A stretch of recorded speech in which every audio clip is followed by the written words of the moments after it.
Cause the breakfast with Bob. Thank you, Pancho Man. Welcome back to Breakfast with Bob from Kona and Huggo's on the Rocks. My name is Bob Babbitt, brought to you by Master Spas. SFuels, right fuel, right time. HOKA, fly, human fly. Deboer, Wetsuits, Quintana Route, and our Challenged Athletes Foundation. Our next guest, Kristian Hogenhaug. How you doing, Kristian? Very well. Thank you, Bob. Thanks for being here. Then, it's almost go time. It is almost go time. Yeah, and you've been here for about 12 days. Yeah, so we changed a little bit of plans. Normally, I would come here 3 weeks prior to the race, and this time we turned it down to a little over 2 weeks. Yes. Just because my experience tells me that for me, 3 weeks has been a bit too long. I felt like maybe the last week the wheels had started to falling off. Yes. Maybe due to the training being a bit too hard and demanding for me, at least. So it's so easy to overdo things on this island. Every time you're sort of learning as you go. You're your own guinea pig, trying to figure out what works and what doesn't.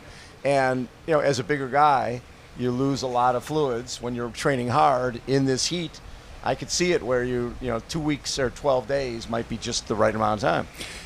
So we found out I need to drink on the bike and on the run 2 liters per hour approximately, and if I go out and train and if you drink 1 liter per hour or 1.5, you still feel like you're drinking quite a lot, but it's still not a lot. So I think as we spoke just prior to this interview, you said you start to go down this path of the training being harder than it was planned to be, and then because when you train dehydrated, the load just gets bigger, and then you might not be where you want to be on race day. So in the times you've been here, you've been raced here twice? Yeah. And you 14th, 18th, something like that? Placement or 18th and 26th. Yeah, so right, 18th and 26. I think I walked both times. I walked the marathon. Yeah. So what do you take away from that? Obviously, you're coming here a little later. Training different? I'm coming in with a lot more freshness this year. I think the way we structured my training this year, and we started off with focusing a bit more on 70.3s during the start of the year. Get some snap in the legs. Yeah. Exactly, and then it was still but maybe it was 25 hours per week of training, and now it's a little bit over 30 in this lead. So we kind of build it through the season. Yes. And I really feel like I'm coming in with a lot more freshness, and that's also what I hear.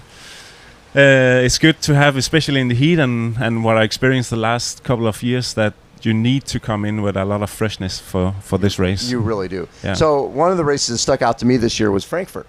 Right, you got 4th at Frankfurt, and 47:57, 3:57 on the bike. Yeah, the sub 4 hours on the bike. That's where this is going, and 2:45:13, so 7:35. Were you happy with that race? Yeah. Of course, you want to be on the podium, but looking at the splits, you would think I would be on the podium, but right, I know. Yeah, that's just not how the game is anymore. But I pretty much rode the entire bike solo, even though that wasn't the plan, but that's how it ended up. Right. And then I was actually quite happy to still run quite well off of that. Really well, yeah. So, I mean, it was a good confidence booster coming into this race, knowing I can push those watts and still run quite decently off of it. Yeah. Well, and in the year before, in 2023, Hamburg, 46 swim again. Another 3:57 bike and a 2:40. So obviously, the cycling is going really well. Now it's 7:31. So that's another great race. Yeah, and that was even a little faster run, but I was also, most of the time I was in the pack on the bike. Right. So that kind of tells you the difference, that if you save a little bit of... You run better. You run a little bit better, maybe even up to 5 minutes for me at least. But that's and that can be quite the difference on race day here, because I think it's gonna be so close, at least from third place down to 10th. That's gonna be some insanely close racing. I think there's gonna be a lot of place changes on the Queen Kai coming back on the run. Back and forth all the time, right? Right, from Energy Lab on in. Yeah. It's gonna be people blowing up, people running well, people coming back. over and over and over. Yeah. So when I look at the Kona time from 2022, I mean the 49 swim and a 4:16 bike, you're right there. And then obviously the run. Did you feel it when you got off the bike? Okay, maybe I went too hard on the bike. Yeah, and also I was like prior to coming here, I was checking my training plan from 2022, and I always write some notes to each training sessions. Right.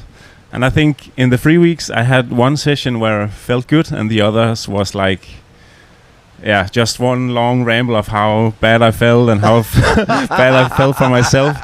And I think it kind of showed on race day that I ran out of gas. Yeah. And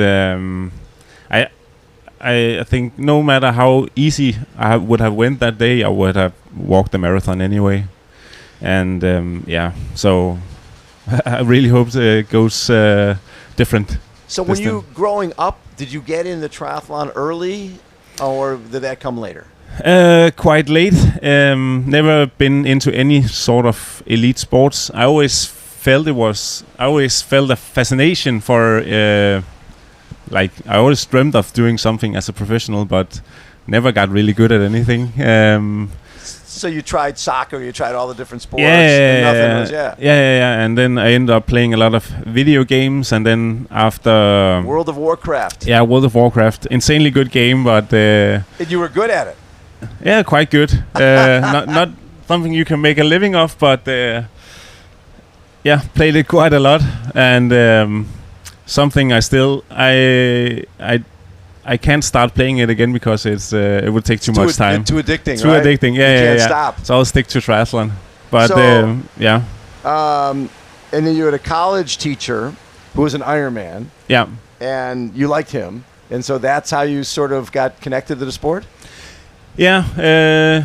My parents thought it would be a good idea if you left the house and stopped playing World of Warcraft. Yeah. And I always liked biking, or at least watching it in TV, and did maybe 1 year of swimming as one of all the sports I tried as a kid. Yes. So it was a good transition into maybe just at the run and see how it goes. Right.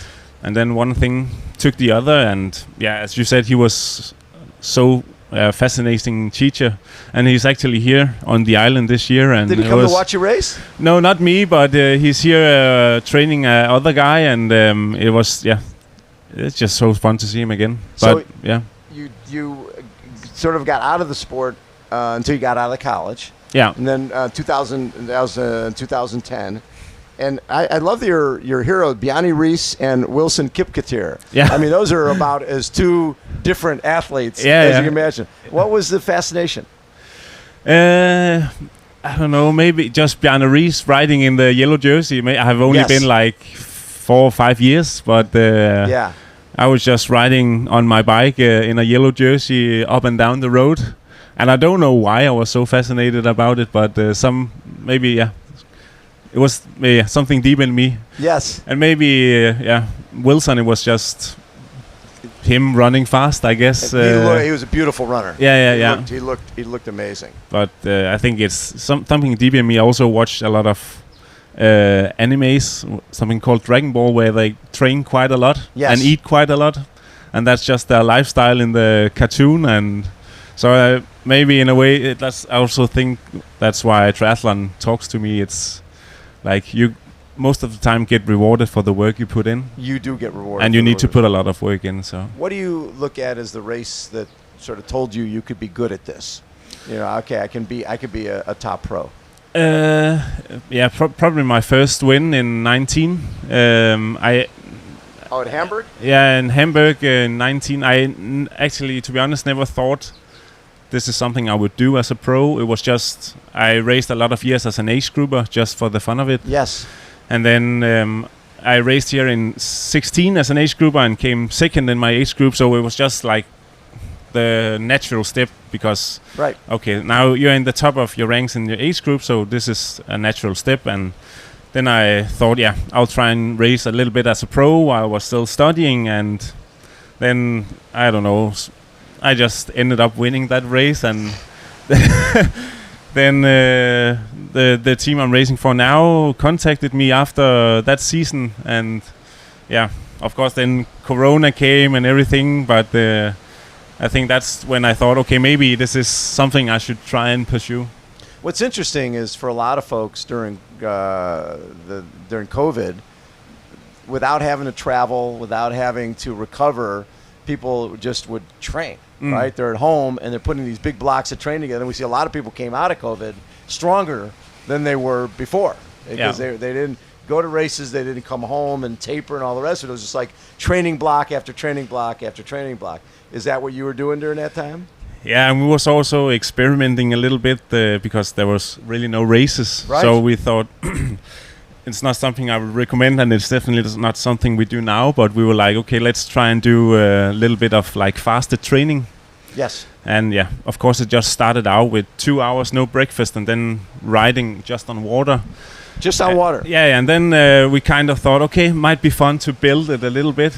And then I remember in the end, I did like a 5-hour ride without breakfast, just riding at 250 watts and just on water. And I was in insanely good shape, but I also think that's what kind of tipped over a little bit because we just went to the extremes. And I was like, okay, let's try and do 180k on the bike. And I think 180k without any... No food? Breakfast and Nothing. Just on water. Just on water, 100k. Yeah. But in the process, I had one training ride where I was like, I didn't bring my wallet because I didn't want to get the temptation to stop for food. Yeah. Or what? Okay. And I was like 20k from home, like just done. And I had to lay down at a church, and then they had like a water tap so I could get a little bit of water, and then just rolled home. Literally almost couldn't get up the stairs onto second floor in my apartment. Got into the apartment, I just laid on the floor and told my girlfriend to literally come and feed me because you couldn't move. I couldn't move, and that was kind of where we stopped doing the fasted training. Yeah. So basically, you're at that point. You're just trying to see how. I wonder where the edge is. Yeah. I wonder how far I could go. Yeah, exactly, and that's I think still what talks to me in training, like trying out different training regimes and just that's also what I really like about coming here to a World Championships, because that's where you really have to like do all the like extra bit of maybe we can screw on this button or something like that, and then all the little things and try and to really experiment. get to the peak performance. And that's what I really love to just to see. But but there's also a danger in it, because that's also where sometimes it gets a bit too much, and you end up being totally done when you're on the start line. You end up walking the lava fields. Yeah. It's quite a bit of a punishment. Yeah. So, but you did what, 5 ITU races, 1 podium back in the day? I haven't done any short course, but I done like long distance. Long course. Yeah. Nice. In 21 the long distance World Championships. Not that it's anything to do with this on this island, but that was also like a big moment in my career at that point. Yeah. That's very cool. So what would you be happy with here? If in Denmark we have something called the Jantelov that you can't really speak highly about yourself. Okay. But if I have to take that down, I would really like to do a top 10 here. Yes. And then go as deep into that top 10 as possible. Then I would be really happy, and I also think I have the abilities to do it this year. Well, there's no question. I mean, you haven't come close to having your race here. You haven't really run the marathon, right? No. You've done a lot of time walking the marathon. So you get off the bike and you come out of that energy lab with 10K to go and you're running, you could have a great race. Yeah, and hopefully, of course, that's the plan, and I'll do everything I can to. But it's easier said than done here, because you maybe only have like a few matches to burn, where in other races you can burn a whole box, and so that's what made this tricky. And also with the deep field we have this year, so deep. I feel every time I've been at a World Championship, we have said this is the greatest field ever assembled, and then we keep saying that every year. Yes, it keeps getting better and better. So of course there's also I can do what I can do, and then I can't control what the other people do. And I think, as you say, if I don't really walk on the marathon and feel like I have a good performance, I'll also be quite satisfied. Love it. Hope for that top 10. Good luck on Saturday, Thank Kristian. you. I think you're going to have this is going to be the race. Yeah. This is going to be their time. Fingers crossed. Poncho Man, take us out, brother. Here's to the golden moon. Here's to the silvery sea. Most of all, here's a toast to you and to me. Cause it's breakfast at bar. And Poncho Man, everyone.